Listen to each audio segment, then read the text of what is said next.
अस्सलाम वालेकुम नाजरीन। ड्रामा ये तेरा वादा के नेक्स्ट एपिसोड में आप देखेंगे अली जो कि सारा को बहुत अच्छी शॉपिंग करवाता है। वालदा ने ये सब कुछ देखा, उनकी तो आंखें फटी की फटी रह गईं। खास तौर पर वो सेट देखने के बाद तो वो हैरान ही रह गईं। इसी से उन्हें अंदाजा हो गया कि इस अली के पास कितने पैसे हैं, वो सारा पर कितने खर्च कर सकता है।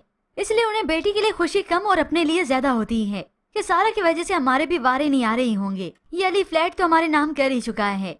यूँ सारा ने जब कबर्ड खोली तो उसमें से उसे बहुत सारे पैसे मिलते हैं। कि अम्मी तो मुझे सुबह कह रही थी कि खर्चे के लिए पैसे नहीं है, मगर इतने बहुत सारे पैसे तो यहाँ पर पड़े हैं, क्योंकि ये पैसे तो होते हैं इस फ्लैट के रेंट के लिए जो वालदा उसे लेना नहीं छोड़ती। यूँ दोनों हाथों से बेटी को लूट रही हैं। मगर फिर जब ये मारे यहाँ पर आई, उसे सारे मामले का इल्म होता है। वो तो सारा को बातें सुनाने लगी, तुम शादी के बाद भी जॉब करने की बेवकूफ़ी करोगी। ये सुनकर सारा को बिल्कुल अच्छा नहीं लगा।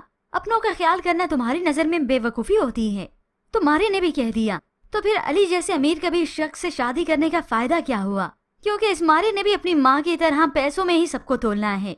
अब जब ये सारी बातें मारे की सुनी तो माँ तो मगरमच्छ के आंसू बहाने लगी। भला ऐसी कौन सी माँ है जो बच्ची को जिम्मेदारी की भट्टी में झोंकना चाहती है। अरे मैं तो मजबूर हूँ, भला क्या कर सकती हूँ, घर भी तो चलाना है, वरना कौन चलाएगा इस घर को। और वहाँ पर इस मारे ने अपनी नंद की नाक में दम किया है। सैम ने तो यही कहा था कि वो मेरा भाई है, मैं उसे दस्तबरदार तो नहीं हो सकती, मगर ये मारे तो सोच के ही पहले से ही आई थी, इसलिए इसे कह भी दिया एक दिन वो आपसे सारे रिश्ते खुद ही तोड़ देगा और ये मारिया करके ही दिखाएगी। जबकि दूसरी जानिब नगीन अपनी सास को खुशखबरी सुनाती है कि वो दादी बनने वाली हैं। ये सुनकर तो वो बहुत ज्यादा खुश हुई, बल्कि मिठाई भी बांटती हैं और अपने बेटे को ये तलकीन भी कर दी कि अब मैं तुम्हें नगीन से सख्ती से बात करते हुए ना देखूं। और उधर सैम को अच्छा नहीं लगता कि मारिया और बिलाल बाहर जा रही हैं। ऐसे में मारिया तो और भी इतराने लगी, क्योंकि इस मारी ने तो बिलाल को सिर्फ अपनी मुट्ठी में ही करना है।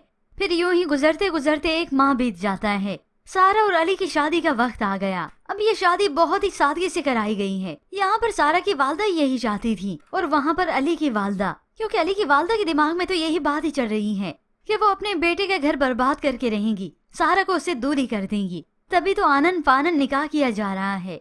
सारा तैयार होने के लिए आईने के सामने ही बैठी थी कि उसी वक्त उसकी वालदा उससे वादा लेती है, तुम ससुराल जाकर अपने मायके की जिम्मेदारियों को निभाओगी ना सारा, भूल तो नहीं जाओगी हमें।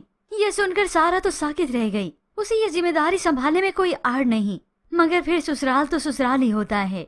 अभी तो उसे ये मालूम नहीं कि अली ने उसे कोई वादा नहीं किया, बल्कि किया वो वादा भी वो तोड़ने वाला है। सिर्फ यही सोचकर कि शादी के बाद मैं सारा को खुद ही कायल कर लूंगा कि वो जॉब ना करे। तो फिर व्यूअर्स बिल आखिर ये सारा अपने घर से रुखसत होती है।